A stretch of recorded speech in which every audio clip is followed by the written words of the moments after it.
bit of an obsession with local history. I just can't help myself. Thank you so much for joining me. For those of you that have been here before, thank you for coming back. It means so much. And for those of you who have not heard me before, I'm really hoping that you're going to enjoy it. And I, as always, would love to hear any thoughts or comments that you have. So please, just write to me. Just tell me what you think. So you might be wondering, what are we going to be talking about this time? Well, this story takes us to the late 17th century, and we're kind of down on the lizard. And the man that we're talking about is called John Sands, or John Sandy. And it's the tale of his rather unexpected voyage.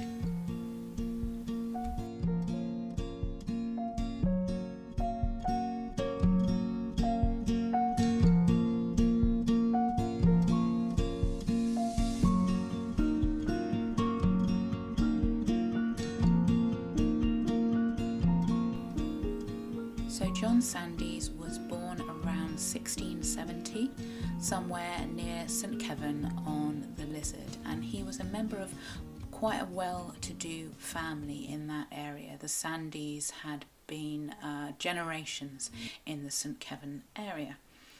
In about 1689, John married a lady called Prudence, and together the couple would go on to have 7 children. They were Samson, William, Anthony, Jane, Grace, Elizabeth and Richard. And John Sandys and his wife Prudence seemed to have named their eldest son Samson after John's uncle, who was called Samson Sandys. Now, when Samson Sandys died in 1696, John inherited his estate, and this was quite a substantial inheritance. It would have been a life-changing inheritance for him. He came into possession of Lanarth House, but there was also a lot of land and houses in St Kevin and Coverack. There was a mill in Coverack, and there was also a fishing cellar in the village as well. Now, our adventure takes place a few years after John inherited all this land and property in about 1702. And the story actually comes from his grandson, who was also called Samson Sandys and was the Reverend at St Kevin. And he told the story about 100 years after it had happened. So it was a cold winter's day in January 1702 or 1703, and John Sandys, along with 7 other people, men and women from St Kevin, were on a small fishing boat returning from Falmouth, where Sandy had been selling pilchards at the local market, and other people had been stocking up on provisions. Now, it's unclear exactly what time of day they left, but at some point the boat was leaving the harbour and described as being laden with tons of burden. So they'd obviously had quite a big shopping trip. And it was not a large boat. It appears to have been just an open-top rowing boat. Now, not long after they left Falmouth Harbour, heading back towards Coverack, a sudden storm blew up and the seas became extremely rough. There were huge waves apparently cresting over the notorious Manacles Reef, and the rowers were really struggling to make any progress. So they thought that they would try and reach Porthallow, but even this seemed impossible, and things actually went very quickly out of control. In the end, the oarsmen had to just pull in the oars, and they turned their attention to bailing out the little boat to stop it from sinking, while apparently the rest of the passengers literally started praying. Now, it was a very long, cold night with torrential rains, really strong winds and heavy seas, and the frightened passengers spent most of their time just trying to keep their little boat afloat. And when the sun came up the next day, they realised that they had absolutely no idea where they were. They couldn't see land in any direction, and the storm was still raging, which was making visibility really poor. In fact, their battle against the elements lasted for another 3 days. And luckily, the women on board, as I said, had a bit of a shopping spree when they were in Falmouth. One of the women was actually the landlady of the 3 Tons pub in St. Kevin, and anyway, they had enough food and drink. Apparently there was about 4 gallons of brandy to keep them all sustained during this ordeal. Luckily, on the 4th morning when they woke up, or when at least the sun came up, the weather had cleared and they actually spotted land. So without hesitation, they got the oars out and they rowed like mad to get to the shore. Unfortunately, however, not long after they had thrown themselves onto the sand in great relief, their relief turned to panic when they realised that they didn't recognise where they were. This was not the coast of Cornwall, it wasn't even the coast of England, and it was like, Toto, we're not in Kansas anymore. And it soon became quite clear that they were actually on the coast of Normandy, that the boat had drifted all the way to France. And if that wasn't bad enough, England was actually at war with France at that time. So from what I can gather, war had broken out in 1701 between Queen Anne and King Louis XIV of France, because basically they were arguing over the control of the colonies, the newly established colonies in North America. And there had been a bit of tit-for-tat fighting, sinking each other's ships, that kind of thing.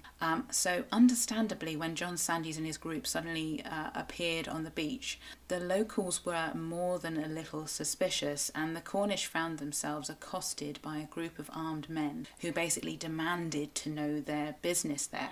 Now, fortunately, after some language difficulties, John Sandy was able to explain why they were there and what had happened, and miraculously, one of the armed Frenchmen actually knew his name.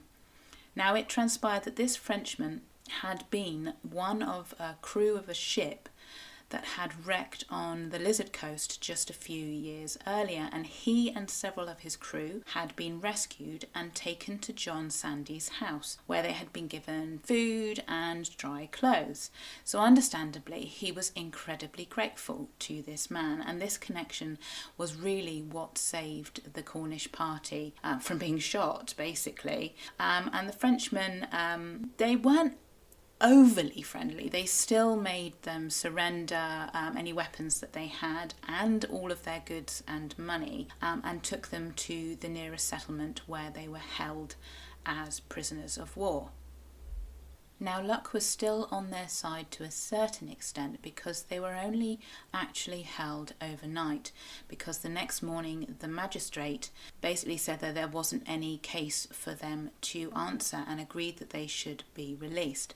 But of course they were still in a really sticky situation. They were in France, they had no food, no money, and no way of getting back to Cornwall.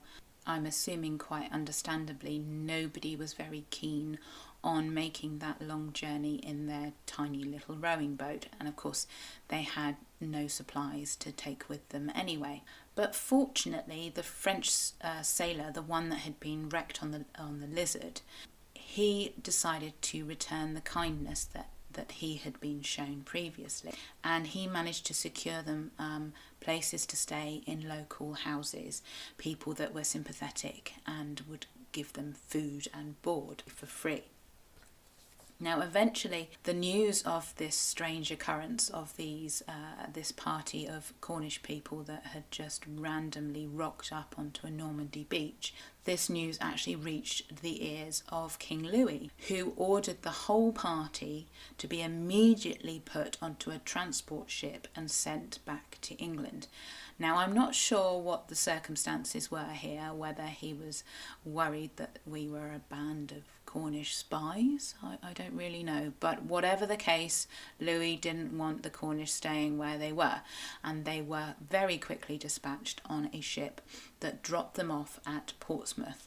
And 8 weeks after they had originally left St. Kevin, John Sandys and the other people from the village actually made it home, very much to the surprise and joy of their friends and family, who had been obviously convinced that they had drowned in the storm all those weeks earlier.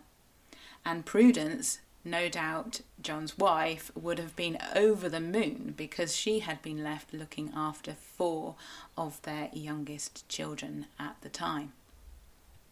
So there you have it. That is the story of John Sandys's unexpected voyage. I hope you've enjoyed it. If you want to find out a bit more about John Sandy, you can actually read his will online. He died in St Kevin in 1748 and was actually buried in the graveyard there alongside his wife and his uncle. But if you would like to read his will, which details all the properties that he owned and his different houses and possessions, which actually I didn't mention before, but included a cellar which had all the equipment for processing fish. So I think he was pretty big in the pilchard industry. He had equipment for salting and pressing and curing fish in a cellar in Coverack. So that will is online. It's really interesting to have a look at if you'd like to. And other than that, you can pop over to my blog, where there is a whole section that I've called Cornish Folk, which is about different interesting characters from Cornwall that you might be interested to read. And there's also a new section on there, a new pop-up actually, which will prompt you, if you feel like it, to donating a pasty for me. So I want to keep everything, the content on my blog and on this podcast, free. And I've considered going down the Patreon alley, but I've decided against it because I want my content to be available to everyone, really, whatever your budget is. But obviously it does cost me a fair bit to run the blog, to run the website, to produce the content that I produce. So I'm just asking, if you enjoy what I do, if it gets you excited about Cornwall, if it gets you out there exploring, just consider slipping me a couple of quid to buy a cup of coffee, or to put towards a book or towards my research, and whatever you can give would be really, really appreciated by me. So that's it, really. Thank you so much for listening again. I do genuinely appreciate it.